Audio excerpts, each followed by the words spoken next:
Xin chào mọi người. Hôm nay mình cùng tiếp tục review qua chai nước hoa Versace Eros Flame này nha. Đây mình cũng mới mua được một chai giả đây. Nhìn chai giả rất là đẹp. Đây là chai thật. Đây chai giả. Các bạn xem qua đi, mình cùng nhau review xem hai chai này khác nhau như thế nào nha. Đây, chai Versace Eros Flame này ra cuối năm 2018 nhưng mà tới qua năm 2019 thì nó mới xuất hiện ở thị trường Việt Nam, nên cũng mới so với mọi người. Ít người biết cái chai này lắm. Mọi người thường hay biết cái chai Versace Eros xanh đó, màu xanh đó, thì nó là chai kia thì Eau de Toilette, còn chai này thì là Eau de Parfum. Nồng độ nó nặng hơn, nó nồng hơn chai kia chút xíu, mà mùi nó thơm hơn nhiều nha các bạn. Mùi nó thơm nhẹ hơn, không có nặng mùi như chai kia, tuy là nó nồng độ nó cao hơn. Đây, Versace Eros Flame, chai mới của Versace này thơm lắm nha. Rồi mình sẽ đi vào review chai này nha. Đây mình nhìn bên ngoài vỏ hộp trước đi. Đây các bạn nhìn sơ qua cái chai thật nha. Đây chai Versace Eros Flame thật nha.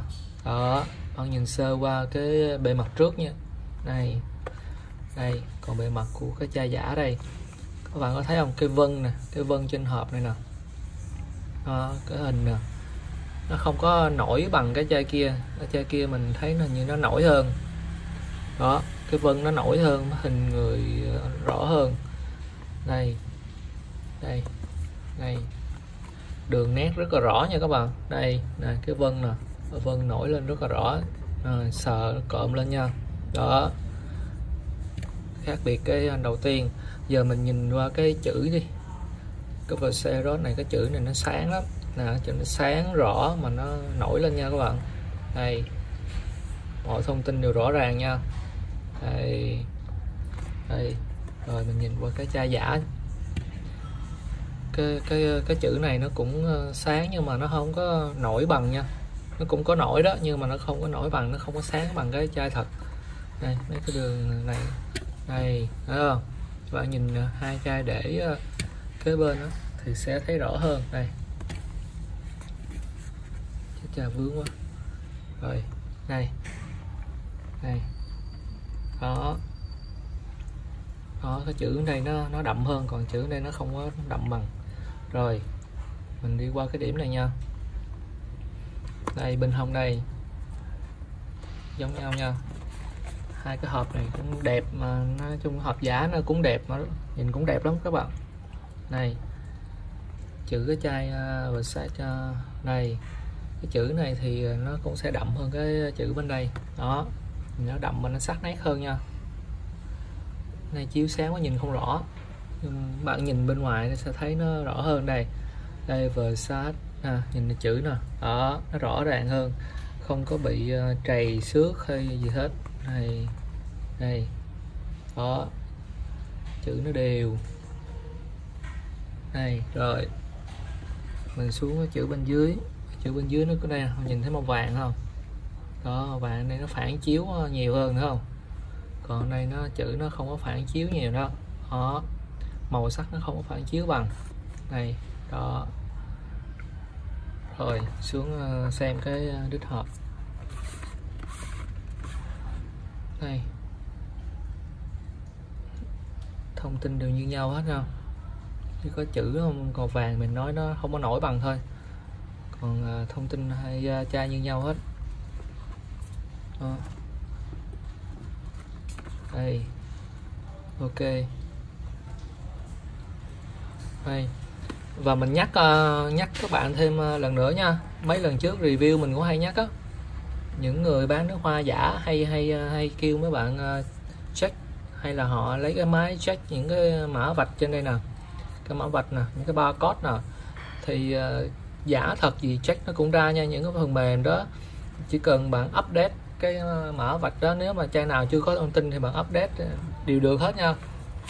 Chỉ cần update thông tin là nó sẽ có trên phần mềm đó. Những phần mềm đó hầu hết là ở Việt Nam làm là chủ yếu, nên những cái thông tin đó họ chỉ cần update dữ liệu lên là có. Khi mà quét đúng cái mã vạch chai giả này hay là mã vạch chai thật này, nó đều như nhau nha các bạn. Hai mã vạch này nè nó làm giống nhau lắm. Bây giờ chỉ cần nó có phần mềm nó mã hóa cái mã vạch này in ra là hai cái như nhau, nên khi mà dùng phần mềm check á thì chắc chắn là ra.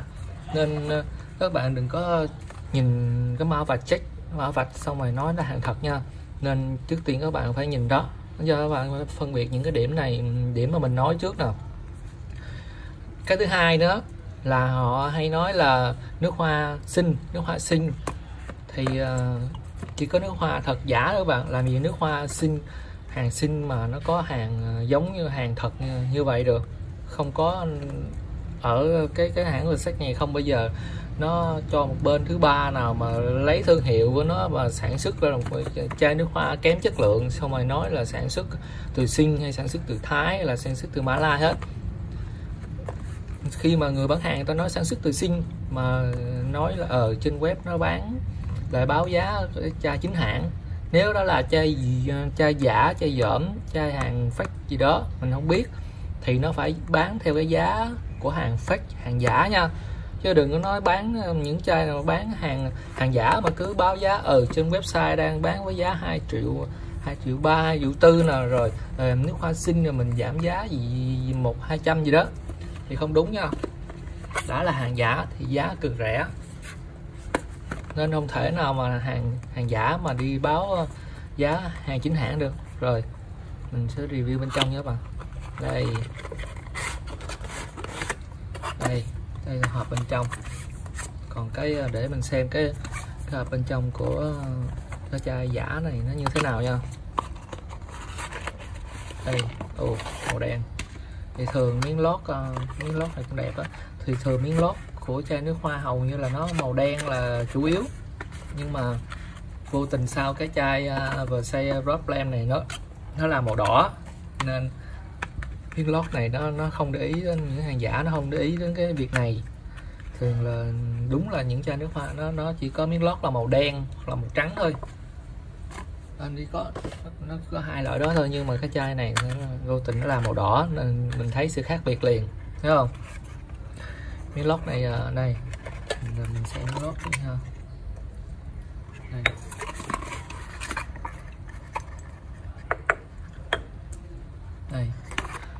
Đây miếng lót này cũng đẹp các bạn. Đó, miếng lót này của chai giả nè, làm cũng có vẻ chắc chắn á, cũng ngăn nắp gọn gàng đẹp á.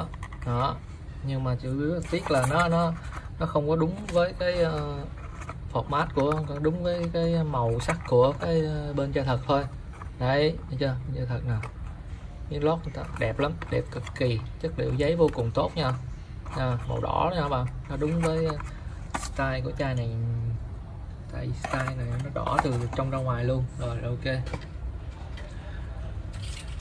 Rồi các bạn nhìn ra hai chai này đi. Đó hai chai bên trong. Nhìn chai giả cũng đẹp lắm. Đây là chai thật nha các bạn. Đây là chai thật nè. Đó, còn đây là chai giả nè nha. Đây chai giả. Rồi các bạn nhìn sơ qua đi rồi mình nói tiếp nha. Đó, như mình cảm giác như cái chai thật nó màu nó có cái chai thủy tinh này nó sậm hơn á, màu nó sậm hơn, còn chai giả như màu nó sáng đỏ hơn, có thể là do chất liệu nước bên trong hay là gì đó mình không biết, nhưng mà cái chai này nhìn nó sậm hơn. Rồi mình soi tới sự khác biệt nha. Đây chai thật đây.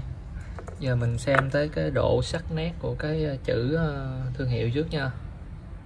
Versace Rose Blend. Đây, đường nét những chai nè. Đó, đợt trước mình có làm cái chai phân biệt chai thật giả và chai Versace Rose Blend mà chai màu xanh á.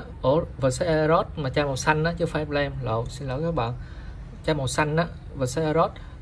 Mình cũng nói đến cái độ sắc nét của cái chai nè, đó không? Những cái đường này nè, đó, những cái vân đó nè, bóng mượt, đó, sắc. Đây chữ nè, chữ Versace nè.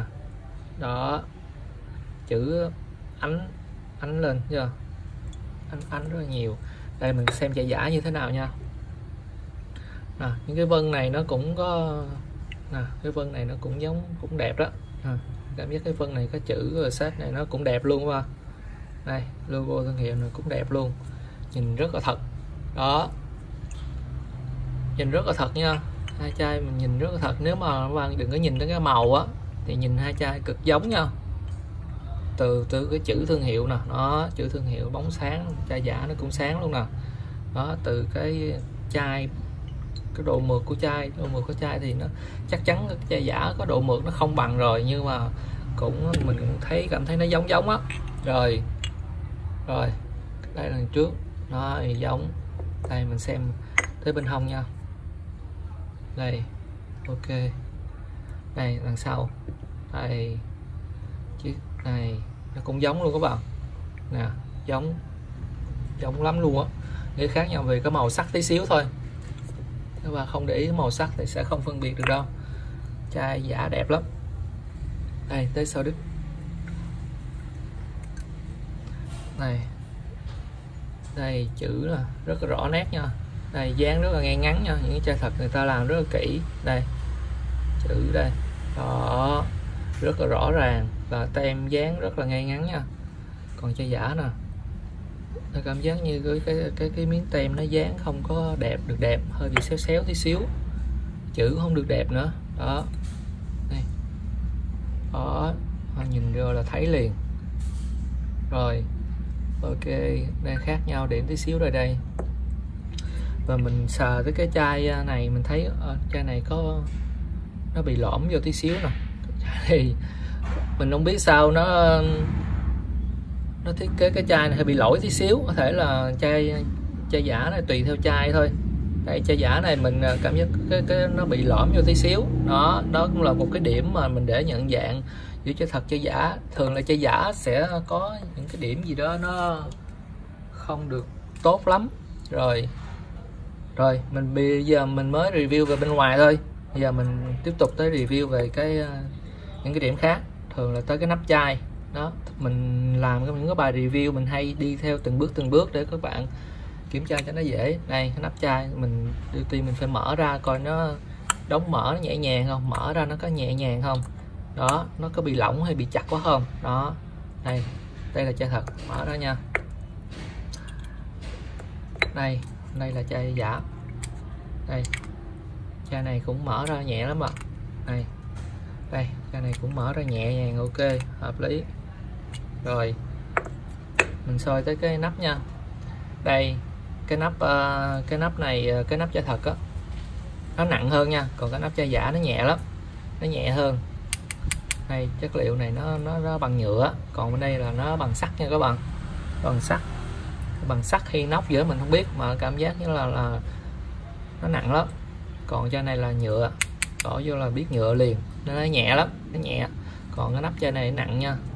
Đây nhìn vô hai logo này cũng giống nhau nè. Mình soi bên trong nha, bên trong màu sắc cũng giống nhau nha. Chỉ có cái viền này nó được làm bằng nó sơn đúng cái màu vàng luôn nha, nó là inox nha. Còn cái này nó cũng có sơn màu vàng nhưng mà nó là nhựa. Ok rồi, cái nắp này nó khác nhau tí xíu. Chai này làm giả tinh vi thôi, làm giả rất là tinh vi nha. Nhưng mà có cái điểm này mình thấy nè, khi mà đóng mở nè, thường những chai nước hoa thật á nó có một cái ngấn, khi các bạn đậy vào nghe tiếng đó, có một cái ngấn khi các bạn đậy vào á, sẽ nghe phải vào một cái khớp đó, chưa các bạn đậy vào sẽ có một cái khớp. Thường là những chai nước hoa thật á hay có một cái khớp hay một cái ngấn, các bạn đè vào đó có một âm thanh như là nó đã vào rồi. Còn những chai nước hoa giả thì nó không có một cái ngấn hay cái khớp nào hết, chỉ có rút ra và rút vô thôi bạn. Mình rút vô nè, rút ra nè, không có nghe tiếng gì hết. Nói chung là nó chỉ là lắp nó vừa cái nắp thôi chứ không có làm một cái ngấn đâu nha. Đây chai nước hoa giả nè đó, ra đó, chỉ có ngấn, khi đút vô nghe một cái tạch liền. Rồi ok, chai này cũng làm giả cũng xịn đó bạn. Tiếp tục tới mình hôm nay trời mưa gió quá nên không đi đâu, mình ở nhà làm review. Mình tiếp tục mình soi tới cái ống bên trong nha. Cái ống xịt bên trong đó bạn. Thường mình cũng hay phân biệt thật giả qua cái ống bên trong đó, ống bên trong nè. Cái ống bên trong nó phải thật là trong và nó thanh mảnh nha, thì mới đúng là nước hoa thật nha. Đây, bạn nhìn cái ống bên trong của chai thật nè. Cảm giác mình nhờ cầm cái chai thật nhìn chắc tay đã lắm. Rồi còn chai giả đây, cái ống bên đây thì nó cảm giác nó cũng làm thanh mảnh đó các bạn. Cái chai này làm giả hơi bị xịn đó. Đây cái ống bên trong nè, ống bên trong nó cũng nhỏ mà nó thanh, nó mảnh cũng trong quá. Đây cái điểm này cũng khó phân biệt nè. Đó thì nãy giờ mình cũng đã review qua cái chai này rồi. Mình chỉ thấy sự khác biệt ở chỗ mà về cái màu sắc của cái chai này thôi. Cái màu chai này hơi sậm hơn, lại cái bên ngoài nè, cái miếng lót của cái chai thật á, thì nó đúng với màu đỏ của cái chai nè. Đó, còn miếng lót của cái chai giả thì nó màu đen thôi. Đó, một điểm khác. Đây, một điểm khác nha. Điểm khác với cái hộp. Một điểm khác thứ hai là cái màu sắc của hai cái chai này. Các bạn nếu mà không có chai thật kế bên thì các bạn cũng không khó nhận ra được cái màu sắc nó khác nhau lắm. Đó, thì khi mà các bạn xem cái mua chai nước hoa có thể là review xem qua cái đối chiếu với cái clip của mình thì có thể là phân biệt dễ hơn. Đó, điểm thứ hai nha, nhắc lại cho các bạn nhớ. Và điểm thứ ba là cái nắp đó. Đây, cái nắp này nó là inox hoặc là sắt gì đó mình không biết, mà là kim loại, nó là dạng kim loại, nó nặng. Còn cái chai giả này á thì cái là bằng nhựa. Đó, các bạn phải cầm là cảm nhận nó là nhựa liền. Đó, cầm nó cảm nhận là nhựa liền nên nó nhẹ. Đó, cái điểm thứ tiếp theo á, cái điểm tiếp theo á là cái khi nắp đậy nè. Tại vì cái này có ít điểm nhận dạng quá nên mình chỉ các bạn chi tiết về những cái điểm nhận dạng nó sẽ dễ nhận dạng hơn. Ví dụ như những chai nước hoa khác á, mình nhìn qua cái chai, nhìn qua cái ống, là nhìn qua cái ống xịt này á, thì mình biết là giả thật liền. Nhưng mà cái chai này làm tinh vi quá nên mình sẽ chú ý các bạn cái điểm nhỏ nhỏ này nè. Đó, đóng mở cái chai nó sẽ có một cái ngấn nha các bạn. Nó khi đóng vào nó nghe một tạch đây, để sát camera để các bạn nghe tiếng.